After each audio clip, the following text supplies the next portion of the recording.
ಧಾರವಾಡದಲ್ಲಿ ವಿನಯ್ ಕುಲಕರ್ಣಿ ಅಭಿಮಾನಿಗಳು ಮತ್ತು ನಮ್ಮ ಕಾಂಗ್ರೆಸ್ ಎಲ್ಲ ಕಾರ್ಯಕರ್ತರು ಇವತ್ತ ಹೇಳುವುದು ಏನಂತಂದ್ರ ನಾವು ಇವತ್ತ ನ್ಯಾಯಾಲಯದ ವಿರುದ್ಧ ನ್ಯಾಯಾಲಯದಲ್ಲಿ ತೀರ್ಪು ಬಂದಿದೆ ವಿನಯ್ ಕುಲಕರ್ಣಿ ಅವರ ವಿರುದ್ಧ. ನಾವು ಅದರ ವಿರುದ್ಧವಾಗಿ ಪ್ರತಿಭಟನೆಯನ್ನು ನಾವು ಮಾಡ್ತಾ ಇಲ್ಲ, ಇದು ಸ್ಪಷ್ಟ.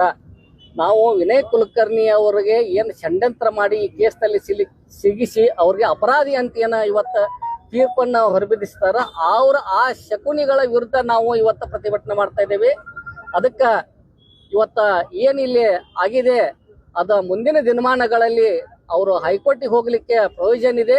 ಯಾಕಂತಂದ್ರೆ ತಾವೆಲ್ಲರೂ ಗಮನಿಸಿರ್ಬೋದು, ಇವತ್ತ ಬಹಳ ಹಲವಾರು ನಾಯಕರುಗಳು CBI ದವರು ಮತ್ತು ಇಡಿದವರು ಎಲ್ಲರೂ ಕೂಡ ಇವತ್ತು ಕೇಸ್ ಹಾಕಿ ಅವ್ರನ್ನ ಒಳಗೆ ಹಾಕಿದ್ರು. ಆದ್ರೆ ಹೈಕೋರ್ಟ್ದಲ್ಲಿ ಅವರೆಲ್ಲರೂ ನಿರ್ದೋಷಿ ಅಂತೇಳಿ ಇವತ್ತಾಗಿ ಹೊರಗೆ ಬಂದಿದ್ದಾರೆ. ಅದಕ್ಕೆ ಇವತ್ತ ನಮ್ಮ ಮಾನ್ಯ ಶಾಸಕರಾದಂಥ ವಿನಯ್ ಕುಲಕರ್ಣಿ ಅವರು ಕೂಡ ನಿರ್ದೋಷಿಯಾಗಿ ಮುಂದಿನ ನಿರ್ಮಾಣಗಳಲ್ಲಿ ಹೊರ ಬರ್ತಾರ ಅಂತೇಳಿ ನಾವು ಇವತ್ತ ಹೇಳಲಿಕ್ಕೆ ಇಚ್ಛೆ ಪಡ್ತಾ ಇದ್ದೇವೆ. ಯಾಕಂತಂದ್ರೆ ಅವ್ರು ಏನು ತಪ್ಪು ಮಾಡಿಲ್ಲ, ತಪ್ಪು ಮಾಡಿದವ್ರನ್ನ ಸಿಗಿಸಿದಾರ ಆ ಕೇಸದಲ್ಲಿ ಉದ್ದೇಶಪೂರ್ವಕವಾಗಿ.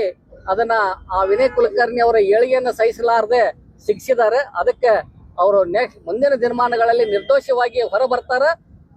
ಅವರು ಯಾವುದೇ ಕಾರಣಕ್ಕೂ ಎದೆಗುಂದದೆ ಅವರ ಕೂಡ ನಮ್ಮೆಲ್ಲ ಕಾರ್ಯಕರ್ತರು ಅಭಿಮಾನಿ ಬಳಗಳು ಇರ್ತಾವಂತ ಹೇಳಿ ಹೇಳಿಕ್ಕೆ ಇಚ್ಛೆ ಪಡ್ತಾರೆ. ಧನ್ಯವಾದಗಳು.